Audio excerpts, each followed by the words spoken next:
ಪಹಲ್ಗಾಮ್ ಉಗ್ರ ದಾಳಿಯ ಬಳಿಕ ಪಾಕ್ ವಿರುದ್ಧ ಭಾರತ ಸಾರಿರುವ ಜಲಸಮರಕ್ಕೆ ಜಮ್ಮು ಮತ್ತು ಕಾಶ್ಮೀರ ಮಾಜಿ ಸಿಎಂ ಮೆಹಬೂಬಾ ಮುಫ್ತಿ ವಿರೋಧ ವ್ಯಕ್ತಪಡಿಸಿದ್ದಾರೆ. ಸಿಂಧು ನದಿ ನೀರು ಒಪ್ಪಂದ ಸ್ಥಗಿತಗೊಳಿಸಿರುವುದು ಸರಿಯಲ್ಲ, ನೀರನ್ನ ಒಂದು ಆಯುಧವನ್ನಾಗಿ ಬಳಸೋದು ಅತ್ಯಂತ ಅಪಾಯಕಾರಿ ಅಂತ ಹೇಳಿದ್ದಾರೆ. ಇದಕ್ಕೆ ಒಮರ್ ಅಬ್ದುಲ್ಲಾ ಹೇಳ್ತಾರೆ, ಅಮ್ಮ ಆ ಕಡೆ ಇರೋರ್ದು ಮೆಚ್ಚಿಸ್ತಾ ಇದ್ದಾಳೆ ಅಂತ. ಇದು ನಮ್ಮ ಹಣೆ ಬರಹ. ಬಾಯಿ ಮುಚ್ಕೊಂಡಿರಬೇಕಾದಂಥ ದರಿದ್ರಗಳು ಬಾಯಿ ಮುಚ್ಕೊಂಡಿರಲ್ವಾ? ಅದು ಯಾವುದೋ ಒಂದು ಸೀರಿಯಲ್ ಬರ್ತಿತ್ತು, ದರಿದ್ರ ಡ್ಯಾಶ್ ಡ್ಯಾಶ್ ಡ್ಯಾಶ್ ಅಂತ, ಭಾಳ ಹಿಂದೆ. ಆ ಥರ ಬರಲ್ಲ ಅವುಗಳು. ಇವು ಬಾಯಿ ಮುಚ್ಕೊಂಡು ಕೂರಲ್ಲ. ಇವಿದ್ದಾಗ ಕತ್ತೆ ಕಾಯ್ತಾ ಇದ್ವು ಇವು.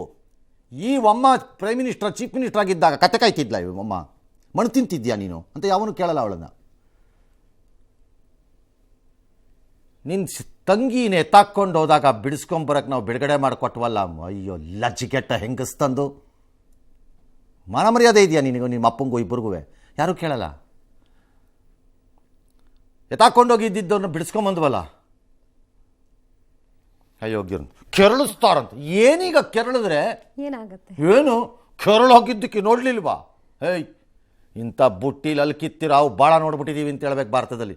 ಬಸ್ ಅವು ಬಿಟ್ಬಿಡ್ತೀನಿ ಅಂತ. ಏನು ಕೆರಳಿದ್ರೆ ಏನಾಯ್ತು ಈಗ? ಅಫ್ಕೋರ್ಸ್ ನನ್ನ ಮನಸ್ಸಲ್ಲೂ ಇದೆ, ಪಕ್ವವಾದ ಕಾಲ ಆಗಿತ್ತು, ಪಾಕಿಸ್ತಾನಕ್ಕೆ ಬಿಡಬಾರ್ದಾಗಿತ್ತು ಈ ಸರಿ ಅಂತ ನನ್ನ ಮನಸ್ಸಲ್ಲೂ ಇದೆ. ಅದು ನನಗೂ ಇದೆ. ಪಕ್ವವಾಗಿತ್ತು ಕಾಲ, ಈ ಸರಿ ಹೊಡೆದಾಕ್ಬಿಡ್ಬೇಕಾಗಿತ್ತು ಸರಿಯಾಗಿ ಈ ಕೋತಿ ಕಂತ್ರಿಗಳಿಗೆ ಅಂತ ಅನ್ಸುತ್ತೆ. It's all right, there are some other calculations beyond my thinking. ನನ್ನ ಆಲೋಚನೆಗಳನ್ನು ಮೀರಿದ ಆಲೋಚನೆಗಳು ಇರ್ಬೋದು ದೇಶಕ್ಕೆ. ನಾನೇ ಬುದ್ಧಿವಂತ ಅನ್ಕೊಳ್ಳೋಕ್ಕಾಗಲ್ಲ. ಇಲ್ಲಿ ಭಾರತ ಕಳಿಸಬೇಕಾದ ಸಂದೇಶವನ್ನು ಕಳಿಸಿದೆ ಪಾಕಿಸ್ತಾನಕ್ಕೆ. ತನ್ನ ಬಳಿ ಇರುವ ಉಪಕರಣಗಳಿಂದ ಪರೀಕ್ಷೆ ಮಾಡುವುದರಲ್ಲಿ ಸಫಲವಾಗಿದೆ. ಮತ್ತು ವೈರಿಗೆ ನಿನ್ನ ಒಳಕ್ಕೆ ಬಂದು ನಾವು ಬಾರಿಸ್ತೀವಿ, ಅದೇ ಇನ್ನು ಮುಂದಿನ ಮಾಮೂಲು ಕ್ರಿಯೆ ಅನ್ನೋದನ್ನು ಹೇಳಿಬಿಟ್ಟಿದೆ. ಹಿಂದೆ ಇಲ್ಲ, ಅಯ್ಯೋ ಪಾಕಿಸ್ತಾನ ದೊಡ್ಡ ಒಳಗೋಗ್ಬಿಟ್ಟು ಮಾಡೋದಾ, ಅಯ್ಯೋ ಅಲ್ಲಿಗೆ ಮಿಸೈಲ್ ಕಳಿಸೋದಾ, ಅಯ್ಯೋ ಅಂತಿದ್ರು. ಈಗ ಅವೆಲ್ಲ ಹೋಯ್ತು. ಬಂದರೂ ಒಳಗೋಗ್ತಾರೆ ಅಷ್ಟೇ. ನಾಳೆ ಏನಾದ್ರು ಹೆಚ್ಚು ಕಡಿಮೆ ಮಾಡಿದ್ರೆ ಸುಮ್ಮನೆ ಒಳಗೋಗ್ತಾರೆ, ನೋಡ್ತಾ ಇರಿ. ಅದಾಗೋಯ್ತದೆ, ಬಾಗಿಲು ತಗೊಂಡು ಒಳಗೆ ಹೋಗಾಗಿದೆ ಈಗ. ಅದಕ್ಕಿನ್ನ ಎದುರಲ್ಲ ಯಾರು ಅದು ಮಾಡಿದ್ದಾರೆ. ಆದರೆ ಕೆಲವು ಹಾರ್ಡ್ ಕೋರ್ ನಮ್ಮಂಥ ಕೆಲವರುಗಳಿಗೆ ಅನಿಸೋಂಥ ಕೆಲವು ಆಬ್ಜೆಕ್ಟಿವ್ಸ್ ಏನಿತ್ತು, ಕೆಲವರಿಗೆ POKನೇ ಕಿತ್ಕೊಂಡ್ಬಂದ್ಬಿಡ್ಬೇಕಾಗಿತ್ತು ಅನ್ಸತ್ತೆ. ಇದೊಂದು ಅವಕಾಶ ಇತ್ತು, ಇದು ಬಿಡಬಾರ್ದಾಗಿದೆ. ಕೆಲವರಿಗೆ ಬಲೂಚನ್ನ ಹೊಡೆದ್ಬಿಟ್ಟ ಕಡೆ ಇನ್ನೊಂದು ದೇಶ ಮಾಡಿಬಿಟ್ಟೆ ನಾವು ಆಚೆ ಬಂದ್ಬಿಡ್ಬೇಕಾಗಿತ್ತು ಅಂತ ಅನ್ಸತ್ತೆ. ಹೀಗೆ ಒಬ್ಬೊಬ್ರಿಗೂ ಒಂದೊಂದು ಅನಿಸ್ತಾ ಇದೆ. ಅದು ಬೇರೆ, ಅದನ್ನು ಡಿಸ್ಕಸ್ ಮಾಡ್ಬೋದು ಬೇಕಾರೆ.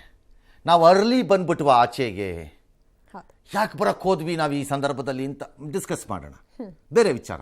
ಅದು ಬಿಟ್ಬಿಟ್ಟು 4 ವಿಮಾನ ಹಾರಿಸಿದ್ರು, ಶೋ ಕೊಟ್ಟರು. ಏನಪ್ಪ ಶೋ?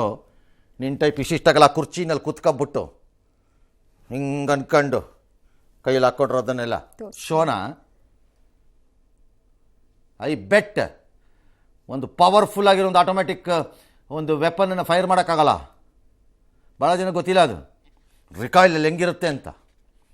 ಹೊಡೆದ್ರೆ ಭುಜ ಕಿತ್ಕೊಂಡು ಹೋಗ್ಬಿಡುತ್ತೆ. 3 ದಿನ ಒದ್ದಾಡ್ಬೇಕು, ಡಿಸ್ಲೊಕೇಟ್ ಮಾಡ್ಕೊತೀರಿ ಅಷ್ಟೇ, ಹೆಚ್ಚು ಕಡಿಮೆ ಆದ್ರೆ. ಆಮೇಲೆ ಇಲ್ಲಿ ಬಂದು ಕೂತ್ಕೊಂಡು ಶೋ ಅಂತೆ, ಶೋ ಮಾಡೋ ಕೆಲಸ ಮಾಡ್ಕೊಂಡು ಬಾಯಿ ಮುಚ್ಕೊಂಡು ಬಿದ್ದಿರಬೇಕು. ಎಸ್.